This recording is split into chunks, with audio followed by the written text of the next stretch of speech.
Dice el adagio popular que la vida da las batallas más duras a las personas más fuertes.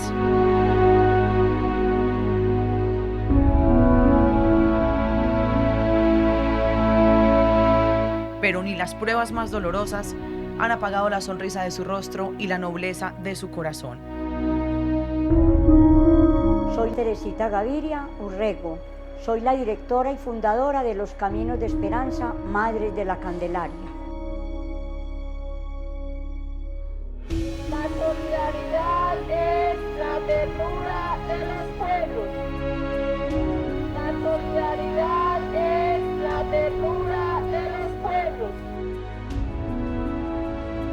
Teresita Gaviria, ¿Cómo qué está, gusto Yula? y qué honor conocerla. Gracias, muy querida. Gracias por venir a visitarnos, por hacerme sentir hoy que tengo un bálsamo frente a mí. No, sabe que usted es el bálsamo, porque es que además uno era una mujer que a pesar de las adversidades de la vida, los ojos le brillen como le brillan, ver esa sonrisa tan genuina y esas manos que han trabajado tanto, de verdad que el orgullo es para nosotros. Gracias. Así que vamos a conversar de la vida de esa mujer para la que su día empieza muy temprano, 6:30 de la mañana, no hay tiempo para ella porque desde que se levanta está en modo pensando por los demás, pero hoy aquí a sus 75 años ha trasegado un camino muy largo y como es de bueno volverse en el tiempo. Sí, Así claro. que qué rico también que podamos hablar de Teresita, de esa que también fue niña y tuvo esos inicios corriendo por las calles de Urrao. Hablemos un poquito de esos comienzos, Teresita. Bueno, yo fui una persona muy, es decir, muy contemplada en la casa. Yo era de las mujeres, era la mayorcita. Y a mis hermanos le decían, ojo con la niña, llévenla de la mano. Y yo fui muy contemplada. Cuando yo salí ya a estudiar al colegio de la normal de señoritas, que se llamaba el colegio en Urrao, entonces iba un hermano a un lado y el otro a un lado. Y el papá detrás, mucho cuidado, mucho cuidado.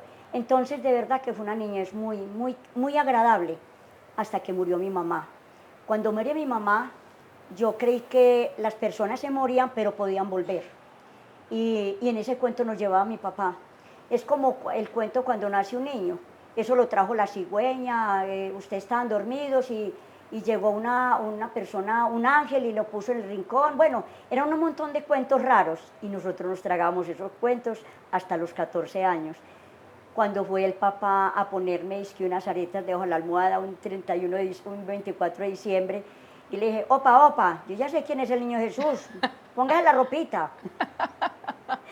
Pero de verdad que fue una niñez muy, muy, mejor dicho, que uno se vuelve a ese tiempo y dice uno, qué lástima, yo no haber aprovechado más esa niñez, esa juventud. Ya pensando en estudiar, con muchas dificultades porque vivíamos en una vereda de Urrao, más allá de Urrao, muy lejos, Altamira. Entonces mi papá me dijo, esto es muy difícil, uno salir con ella todos los días a caballo, la voy a internar, y me internó en ese colegio y allá vivía feliz porque mi papá pues le dio muchas recomendaciones a las monjas de allá. Y un día le dije, papá, nos vamos a ir, y me dijo, sí, pero nos vamos para otro lado porque nos sacó de allí la guerrilla, que era en Urrao, donde habían matado 13 personas, 7 de mi familia. Y ahí empezamos a voltear, a voltear, a voltear. Pero es bonito contar que uno tuvo un papá y se convirtió en papá y mamá. Nos cuidó hasta que él se murió. Mire que también es muy bonito eso porque con todas las historias del papá, él queriendo hacerle la vida a ustedes más fácil, no hacerlos partícipes en esa inocencia de niños de que la mamá había partido y que no iba a volver como ustedes creían, y empiezan a recorrer otros lugares. Sí.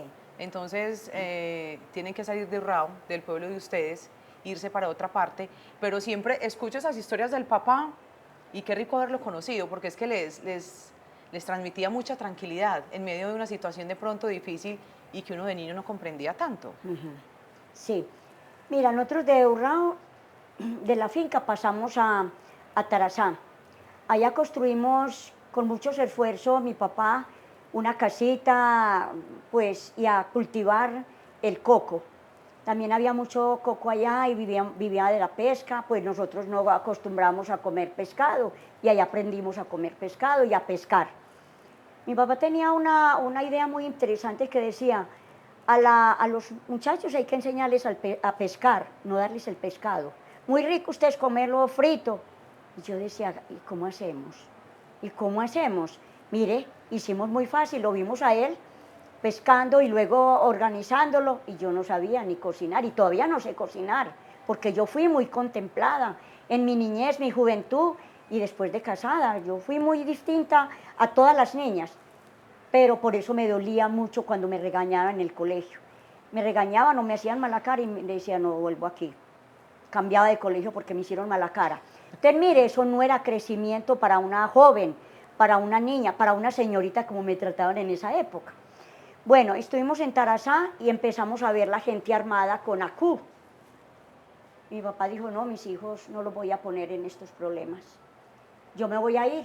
Niño, nos vamos, hijo, nos vamos. Y armó un caballo, 2 caballos, y nos fuimos muy abajo de Tarazá, una parte que se llama Puerto Valdivia. Todavía está y están en mucha confrontación, hay mucha dificultad allá. Entonces ahí cogimos el carro y nos fuimos para Urabá, donde un compadre de mi papá. Nos demoramos hasta 8 días para llegar a Apartadó, de Apartadó a Turbo. Ay, no, eso era muy lejos, muy lejos. Y llegamos casi muertos, donde un compadre del hijo, vea, venga, quédense aquí, nos quedamos allí. Y apareció un muchacho que se le ha muerto la mamá y estaba vendiendo su derecho. En esa época era el derecho.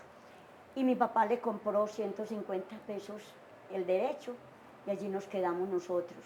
Hicimos una casita allí de lata y el techo era de plástico, porque el compadre se lo daba a mi papá. Bueno, ahí estuvimos nosotros mucho tiempo y luego hicimos la casa, hay una casa finca hermosa, con todo el esfuerzo de él y comprando otros derechos aledaños al que teníamos. Con todo el esfuerzo del caso, papá era un hombre muy berriondo para trabajar, yo le digo el berriondo. ¿Sí? Estuvimos allá muchos años, cultivando también coco, sacando pescado para seguir comiendo, alimentándonos con lo mismo que él cosechaba, con coles, con repollos, con todo lo que él podía sembrar, y nos levantó a nosotros con muchas dificultades y terminamos en el poblado. Hizo un negocio con un señor, porque ya veíamos que ya había ya otro tipo de personas armadas, y él ahí mismo nos dijo, nos vamos de aquí. Y arrancamos, cambiamos un terrenito con un señor que tenía una casita en el poblado, un ranchito en el poblado. Terminamos nosotros la vida. Y de allá nos sacaron hace 26 años, que desaparecieron a mi hijo. Además, antes de llegar a esa parte de su hijo, Teresita, que también hace parte de esa historia de vida, hubo que decir que cuando llegaron aquí a Medellín, con una situación difícil, y era que habían tenido que dejar al papá justamente en Necoclí, porque el papá allá también lo mataron. O Sí, sea que claro. fue muy difícil venir a Medellín porque ya venían con el corazón partido y sin ese bastón, sin ese patrón, cariñosamente llamándolo, que era el padre para ustedes además. Sí, ya nosotros nos venimos para Medellín por la seguridad de nosotros, porque allá la bulla que hacían, los comentarios que habían en los cafetines o en los bares, era que se estaban llevando los jóvenes para reclutarlos, pero en esa época no se decían reclutamiento, se decían, pescaron anoche un muchacho. Entonces mi papá decía, se me llevan mis hijos. Y nos vinimos, la familia se vino para Medellín y nos acomodaron en esa casita.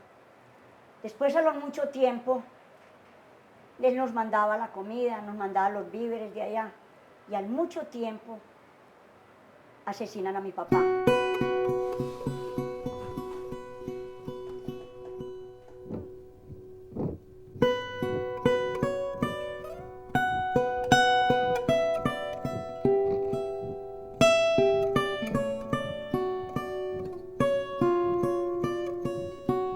Cuando yo me caso, yo vi como una puerta para una sostenibilidad con mi familia.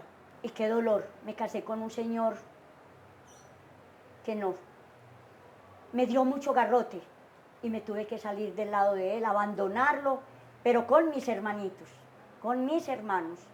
Las primeras pelas me iba para la casa mía, es que un señor adinerado, y las otras no aguanté, nos volamos de allá. sola con esos 3 hermanitos y ya embarazada del primer niño, de Juan Diego. Volví otra vez a arrancar la vida con ese niño. Tenía que trabajar y mi hermana me cuidaba el niño. Mi hermana me cuidaba al niño 7 años.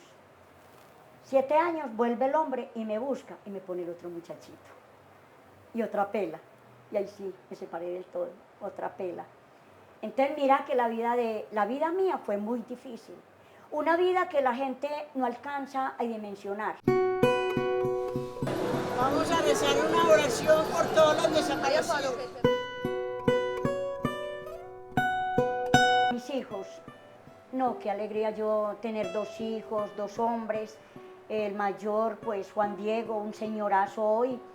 Y el niño, pues como les digo, está desaparecido ya 25 años y medio. Para uno es durísimo, pero uno tiene que reponerse. Esas son cosas, pruebas maravillosas que a uno le ponen. Y para que Dios le diga a uno, tóquese, muévase. Usted no se quede aquí en el pobrecita. Es que yo, esa palabra pobrecita me duele, me choca. Es que no me digan pobrecita. Pobrecita Teresita, cómo sufrió con ese esposo. Porque yo les cuento a ellas. Yo hago reuniones y le digo, a mí me pasó esto y esto y esto con mi esposo.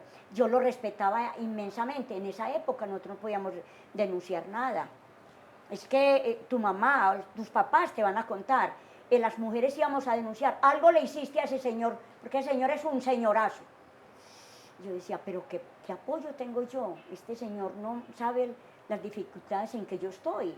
Que yo soy una mujer huérfana de padre y madre y ahora viuda prácticamente ya, porque yo no soy capaz de volver a ese hogar. Eso es lo que yo quiero comprender y obviamente desde la admiración, porque cuando uno cree que la vida ya le dio los golpes suficientes, siendo tan niño, donde uno no entiende, donde se siente perdido, desamparado, donde todo el mundo parece que llega y le hace daño a uno y donde uno ya cree que ha aprendido las lecciones y los golpes suficientes, pues se llega otro golpe más para la vida, que este sí te partió el alma, Teresita, en muchos pedazos. Y hoy estás aquí al frente, que obviamente ya vamos a hablar de esa asociación maravillosa, pero cuando creías que ya la vida suficiente se había encargado de enseñarte lo que tenías que aprender, además siendo muy joven todavía, se viene lo de los hijos, que por eso dicen que ni siquiera hay como nombrar la pérdida de un hijo. ¿Qué pasó Sí. con Camilo, cierto? Mira, Cristian Camilo, él estudiaba en la Bolivariana porque yo me había ganado una beca por ser la mejor funcionaria. Y un día cualquiera el profesor les dijo, Cristian, Ronald, Ricardo, fulano, y nos llamó como 3 o 4. ¿Quién se va conmigo para Bogotá? Cristian dijo, no, yo no puedo dejar a mi mamá. Yo estaba muy bien, yo no puedo dejar a mi mamá. Es que yo le tengo que marcar a mi mamá, es que no vamos sino 3 días. Y él dijo, no, vámonos. Y el niño empezó a convencerme y a hablar con la tía que era la que lo criaba y la muchacha, bueno, y le dije yo, me dijo, mamá, perdón lo que voy a decir y que quede muy claro, eso es lo que le decían a uno, o lo que le decían a uno las mamás, este muchacho todavía bajo las naguas mías. Y entonces el niño, no, yo nunca se lo dije, sino que él me lo dijo. Me dijo, mamita, déjeme ir, yo me quiero ir para Bogotá con el profesor. Entonces le dije yo, no, ¿ustedes qué van a hacer por allá? Yo siempre celosa con mis hijos. Entonces el otro decía de la cama, no mamá, no mamita, mamá, no lo deje ir, usted sabe. Y decía el niño, déjelo mamá, es que son celos. Entonces, bueno, llegó la época que se fueron. Salieron para Bogotá, un profesor, un muchacho Wilson, ingeniero, salieron para Bogotá de vuelta a su mamá, la mamá de uno de ellos. Y salieron el 5 de enero de 1998, 99. Y hasta el sol de hoy. Y sigo buscándolo, porque esa es mi obligación. Yo en un entierro que le hicimos a un muchacho, le dije, si mi hijo está muerto, dile a él que yo lo buscaré hasta que me muera. Y eso estoy haciendo.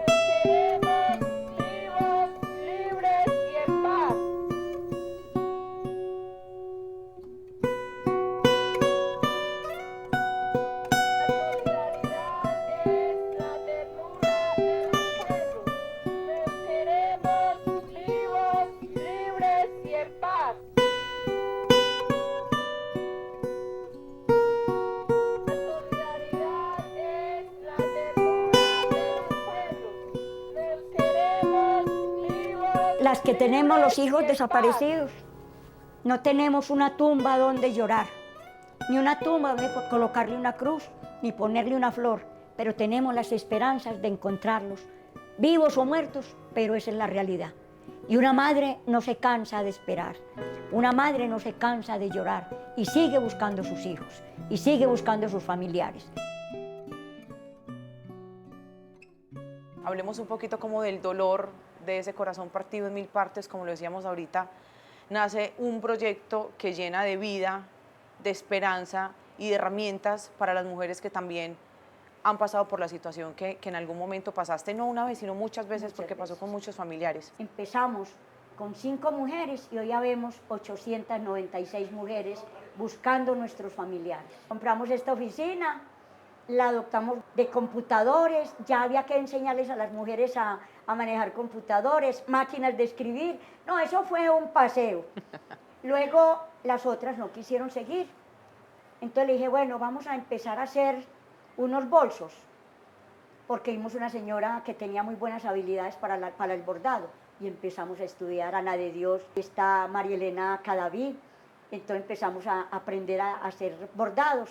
Desde que estábamos en el colegio no volvimos a coger una aguja y ahí la tuvimos que coger. Ese es el producto, eso es lo que ellas hicieron en los bolsos, cuando un día hicimos unas abrazadoras y nos las pusimos en el cuello. Entonces nos dijo Usain de Bogotá que por qué no hacíamos eso, y me ganó un proyecto de 10 millones de pesos y les di ese fortalecimiento. Niñas, vamos a hacer unas muñecas, y mire, luego vino un proyecto con esto de las escuelas del perdón y la reconciliación, y aproveché. Un día enterré a una mamá que se murió de rabia, se consiguió un cáncer de rabia. Cuando lleva ese tal y por cual, me lo voy a tragar. Nos vamos a tragar, le decía yo, no lo vamos a tragar todas. Bueno, esa señora se murió. Y en la hora de la muerte me dijo, la fui a acompañar y le dije, hija, tenemos que perdonar, no podemos dejarnos matar de esos odios. Y me dijo, vaya a la cárcel y hable con el tipo que me mató a mi hijo. Y le dije, bueno, eso lo hicimos. La enterramos y nos dimos cuenta que ella se consiguió un cáncer de fumar, de tomar tinto, no comer, de odio, de rencor, programando toda una noche cómo iba a matar a la persona que se le había llevado a su hijo. Entonces la enterré y en el cementerio, en medio de las mujeres, le dije, no más rabias, cambiemos este discurso, no más, niñas. Así les digo yo. Teresita, gracias. ¿Qué te podemos decir? Que la vida nos deje gozar del brillo de esos ojos por muchos años más. Gracias por ser inspiración, gracias por enseñarnos a perdonar, gracias por no perder la fe, gracias por ser una maestra de vida. Eso sos una maestra de vida que a pesar de los golpes de la vida, estás en pie con una sonrisa y ayudando a otros. Te queremos mucho. Y gracias, yo sí que los adoro. Estos muchachos para mí es un tesoro muy grande. A todos los jóvenes de este país, muchachos, la vida pasa ya y no nos queda sino malos recuerdos o buenos recuerdos. A todos, ojo con la droga. El camino es la formación académica, es lo único que nos queda a todos los colombianos. Gracias. Venga, le doy un abrazo por ser tan hermosa usted en la vida, de verdad.